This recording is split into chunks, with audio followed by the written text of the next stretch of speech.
Salam alaikum. Bonjour à tous. Merci à Business France d'organiser cet événement ainsi que ses sponsors. Et je remercie notre PDG de m'avoir permis de représenter l'entreprise ici. Je vais essayer en quelques minutes vous brosser un peu le profil de l'utilité d'un opérateur télécom dans l'économie numérique. Et ça va leur ajouter pour la société de l'information. Avant de commencer, je vais simplement partager avec vous, en fait, tout au long de ces 10 minutes, essentiellement des concepts. Pour simplifier, on va dire que historiquement, ce qu'on voyait, c'était d'abord des industries séparées. C'est-à-dire, on prend un opérateur télécom, il a une infrastructure télécom, il vend de la voix. Un peu plus tard, on a commencé à vendre de la data. Et ce qui est très important, que ce soit pour notre industrie ou pour d'autres industries, on avait en réalité des environnements séparés. Donc le premier concept important, à mon avis, à comprendre actuellement, et à mon avis pour le futur, il va être beaucoup plus renforcé, c'est qu'il n'y a plus vraiment de distinction entre les industries. Les industries sont en train de s'interconnecter, de rentrer les unes dans les autres. Et c'est très très très important de comprendre ce concept-là parce qu'on ne peut plus réfléchir séparément de son côté comme si on était un constructeur automobile, on n'a que des constructeurs automobiles en concurrent. On est une entreprise de taxi, on n'a que des entreprises de taxi en concurrent. On peut citer Uber, que tout le monde connaît, qui n'a rien à voir avec le taxi, mais qui fait du taxi. Et on peut généraliser ça à beaucoup d'industries. Je dirais le résultat de ça, c'est de comprendre stratégiquement que quand on réfléchit une industrie ou une société aujourd'hui, on ne peut plus réfléchir de manière verticale. On peut réfléchir en termes d'écosystème. Je vais y arriver tout à l'heure. C'est comment vous vous interconnectez aux autres et comment vous arrivez à créer de la valeur à travers, bien sûr, du service aux clients, aux entreprises, aux citoyens, à travers ces interconnexions. Les autres grandes tendances, vous entendez sans doute parler de, je vais être rapide, mais de cloud, de big data, d'intelligence artificielle, d'IoT, Internet des objets, et c'est vrai que ça fait un peu complexe pour quelqu'un qui n'est pas dans la technologie, mais pour simplifier, ce qui est en train de se passer, c'est qu'aujourd'hui, on a besoin d'endroits qui s'appellent des data centers ou des clouds pour stocker de l'information de manière massive. Ça génère bien évidemment beaucoup de data, donc vos données à vous, quand vous envoyez un message à quelqu'un, ou quand vous allez sur Facebook, vous mettez votre nom, vos photos, vos voyages, etc. Tout ça, il faut le stocker quelque part. Ensuite, ce qui se passe, c'est que on a aussi d'autres technologies qui sont disponibles, par exemple l'Internet of Things, l'Internet des objets. Qu'est-ce que c'est? Pour vous donner un exemple simple, vous pouvez prendre, nous on est un pays où le pétrole est très important, donc si on prend une canalisation pétrolière avec des vannes, on pourrait éventuellement, à travers un système informatique, simplement poser ce qu'on appelle une adresse IP sur une vanne. Il y a quelqu'un assis dans un bureau, il pourrait visualiser tout son réseau, il pourrait fermer, ouvrir la vanne quand il veut. C'est valable pour n'importe quel autre business. On pourrait imaginer aussi qu'une entreprise où il y a 200 salariés, où il y a une chaîne de fabrication, tout le monde arrive le matin, 6 heures du matin, pour démarrer les machines. On pourrait imaginer qu'il y a une personne assise derrière un ordinateur avec l'Internet of Things, un cloud, et il aurait juste son usine devant lui, il aurait besoin de très très peu de monde, et il pourrait faire démarrer toute son usine avant même de commencer à prendre son café. Les grandes tendances, c'est réellement celle-ci. Qu'est-ce que ça implique pour la société? Beaucoup de choses, et pour la société en général, c'est-à-dire les citoyens, les entreprises, mais aussi nous, en tant que fournisseurs télécom, je vais y arriver tout à l'heure. Ce qui est important, à mon avis, à comprendre aujourd'hui, c'est que d'abord, on a un tas de services qui vont être disponibles pour le citoyen, le client final, c'est-à-dire nous, vous, pas simplement en termes de connexion, mais on peut imaginer tout type de services. Je peux prendre un exemple simple. Si j'ai un cloud, un big data et de l'intelligence artificielle, pour simplifier, l'intelligence artificielle, c'est des algorithmes mathématiques où on peut automatiser en fait des process humains. Donc on va prendre un exemple. Si je suis une compagnie aérienne et que j'ai aujourd'hui une plateforme Internet avec une plateforme de paiement et un centre d'appel, vous êtes à l'aéroport, vous ratez votre avion, vous avez un numéro de téléphone, vous l'appelez, quelqu'un décroche, il vous dit bonjour, vous devez dire votre nom, qui vous êtes, où vous êtes, quel vol vous avez pris, vous avez raté si vous avez un problème. Et la personne va prendre 10 minutes pour vous identifier. Ensuite, elle va vous demander qu'est-ce que vous avez besoin. Vous allez lui dire, pardon, je viens de rater mon avion et j'ai besoin que vous me disiez, est-ce que je peux en avoir un autre aujourd'hui ou demain? Si on a un cloud, du big data, une plateforme de paiement et une solution d'intelligence artificielle qui automatise les process, et bien sûr un mobile, puisque nous, il faut qu'on soit dans le process, vous allez décrocher votre téléphone et quelqu'un va vous dire bonjour, monsieur X, vous avez raté votre avion. Là, vous allez vous dire, mais attends, mais comment il le sait? C'est très simple, vous êtes en train de parler à un robot qui est connecté à un cloud de la compagnie aérienne, il sait que le vol a décollé il y a 10 minutes, et comme lui, il ne se pose pas de questions, il est très logique, dans l'avion, vous n'avez pas le droit d'appeler. Si vous l'appelez, c'est que vous avez raté votre avion. Donc il vous a dit votre nom, il sait où vous êtes, il sait ce que vous voulez, et il va vous dire qu'est-ce que vous voulez. Et vous allez dire, est-ce que vous pouvez me dire, s'il vous plaît, quand est-ce que c'est le prochain vol? Il va vous dire, il y en a un à 20h et un à 22h. Vous dites, celui de 20h, donnez-moi une minute. Il va vous booker le vol pour 20h. Il va vous dire, je vous ai envoyé un email avec votre réservation. Si vous payez à travers votre mobile, vous pouvez prendre le prochain avion. Ça va vous prendre 10 minutes. Voilà. Donc ça, c'est un process concret en transverse sur plusieurs industries. Maintenant, je vais essayer d'aller vite sur les slides. On revient sur l'idée d'écosystème.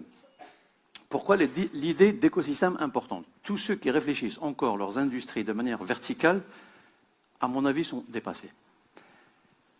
Parce que, très simplement, on sait aujourd'hui, par exemple, dans l'industrie des télécoms, pour ne citer que celle-là, il y a aujourd'hui ce qu'on appelle over-the-top, des OTT, qui sont en réalité des plateformes Internet qui font un métier qui n'a rien à voir avec les télécoms, mais qui peuvent offrir de la voix gratuite.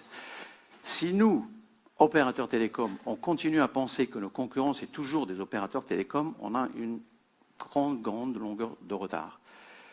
Comprendre l'écosystème, c'est comprendre qu'en fait, on ne peut être, j'allais dire, puissant ou utile aujourd'hui que si on construit un écosystème solide. Dans ce schéma-là, il y a 5 cercles, mais en fait, le cercle le plus important, parce que le reste, c'est de l'infrastructure, vous voyez que c'est network equipment, équipement réseau, semi-conducteurs, etc. C'est du matériel. Le plus important, c'est le cercle qui est sur la gauche.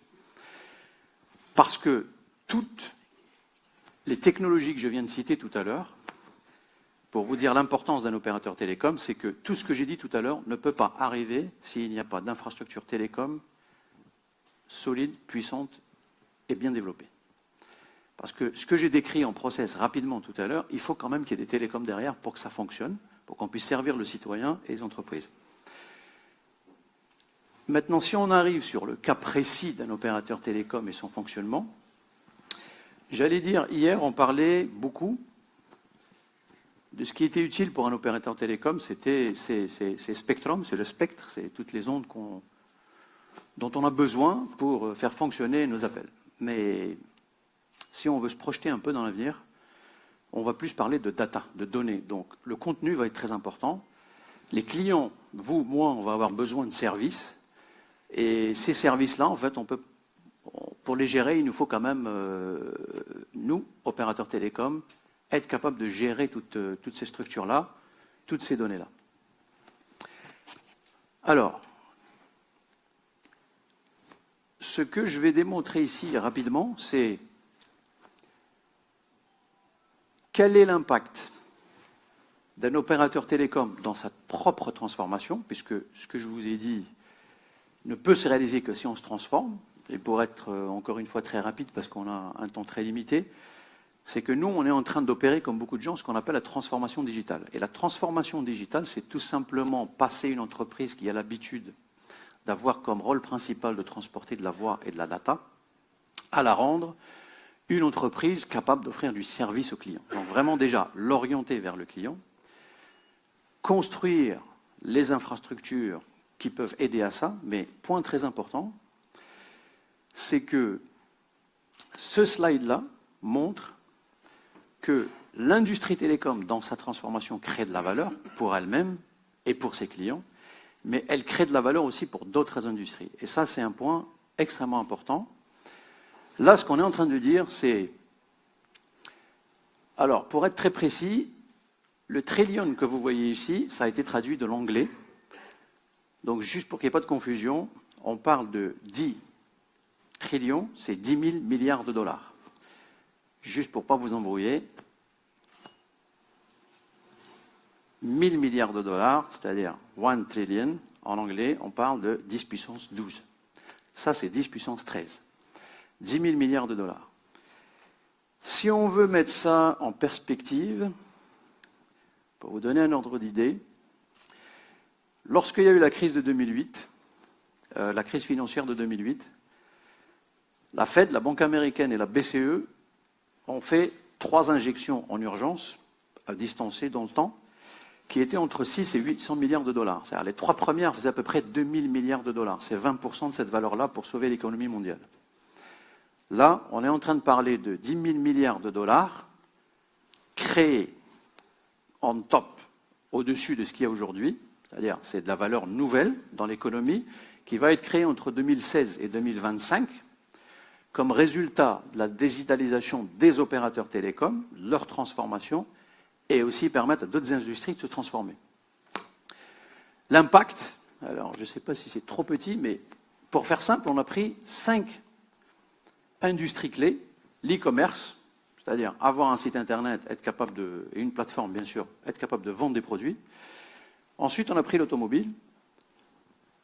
Ensuite, on a pris la logistique.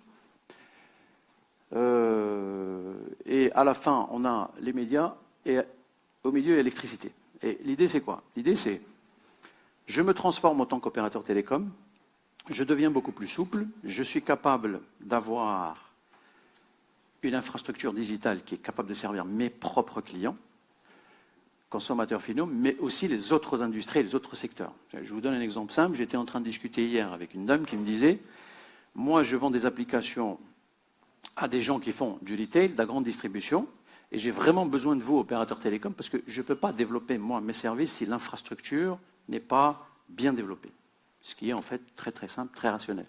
Le premier impact, qui est de 3 000 milliards de dollars sur 10 ans, va être surtout dans l'e-commerce, ensuite dans l'automobile, mais ça c'est la voiture connectée, tous les services qu'on a autour, parce qu'un jour la voiture va nous parler, elle va nous dire « Écoute, tu n'as pas intérêt à aller par là, il y a beaucoup trop de gens, prends à gauche ».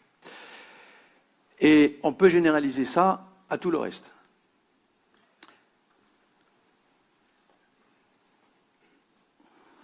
Alors, ici, on veut simplement démontrer 2 points importants.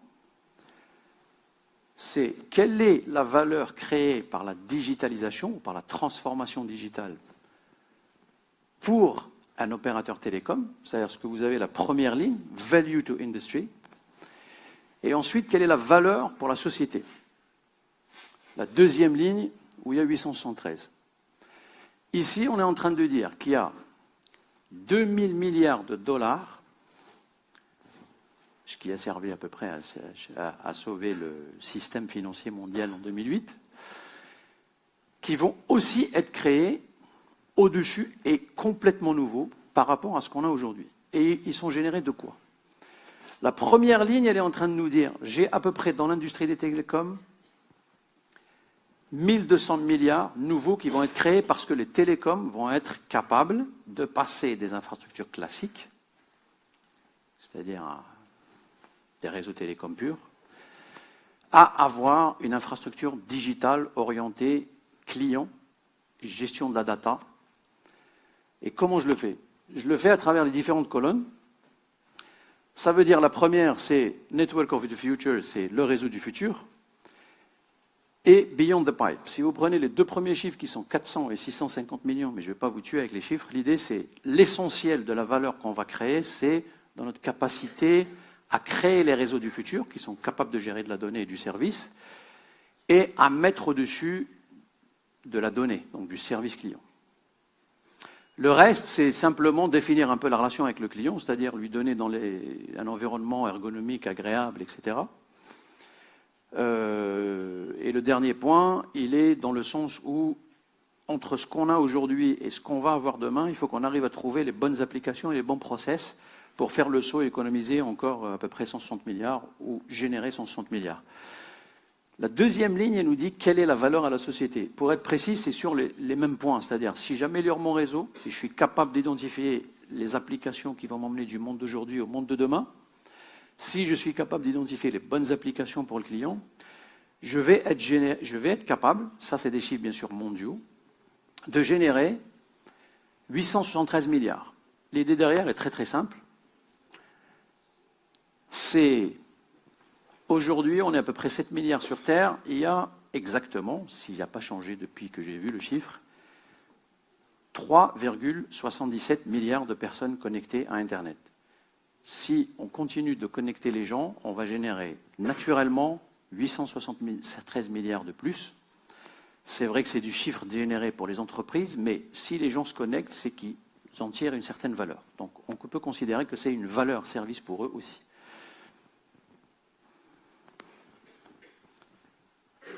Alors, dans la démarche que j'ai décrite, qui est en fait une démarche globale, avec des chiffres globaux, là, on essaye de dire qu'est-ce que nous, Jay-Z, on essaye de faire dans ce monde qui est en train de changer à grande vitesse. Et il y a des chiffres que je voulais vous donner pour marquer simplement qu'il y a une accélération dans le monde.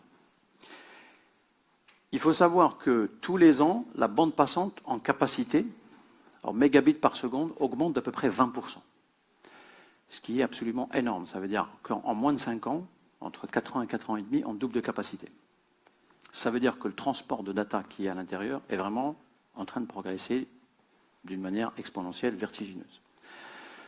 Le deuxième point que je voulais vous illustrer pour montrer encore une fois qu'il y a l'accélération, les informations qui sont disponibles disent que le flux d'informations, le flux de produits échangés sur Internet et le volume de transactions financières, ça veut dire quand vous achetez un produit ou quand vous faites de la transaction sur Internet, c'est en vous servant d'Internet et des réseaux, a été estimé entre 1990 et 2012 de 26 000 milliards. Donc entre 1990 et 2012. Entre 2012 et 2025, il est prévu qu'il augmente de 26 000 milliards à 80 000 milliards. Sans vous embrouiller, pour faire simple, entre 1990 et 2012, il a été multiplié par 1,5. Entre 1990 et 2012, il a été multiplié par 1,5. Entre 2012 et 2025, ce qui est à peu près la moitié de la première période, il va être multiplié par 3. Ça veut dire que le nombre de données, le nombre de transactions, le nombre de personnes connectées et les volumes gérés vont se multiplier beaucoup plus vite, en 50% de moins de temps. Donc nous, Jay-Z, en Algérie, parce que, encore une fois, ce que je décris, c'est une tendance mondiale, mais on est sur la même planète, on va avoir les mêmes tendances à différents degrés d'impact. En 2017, on a à peu près 16 millions d'abonnés avec 34% de part de marché. Qu'est-ce qu'on est en train de faire? D'abord, on a l'objectif d'être le premier réseau digital et le premier acteur digital en Algérie. Ça veut dire quoi? Ça veut dire faire la transformation que je vous ai décrite.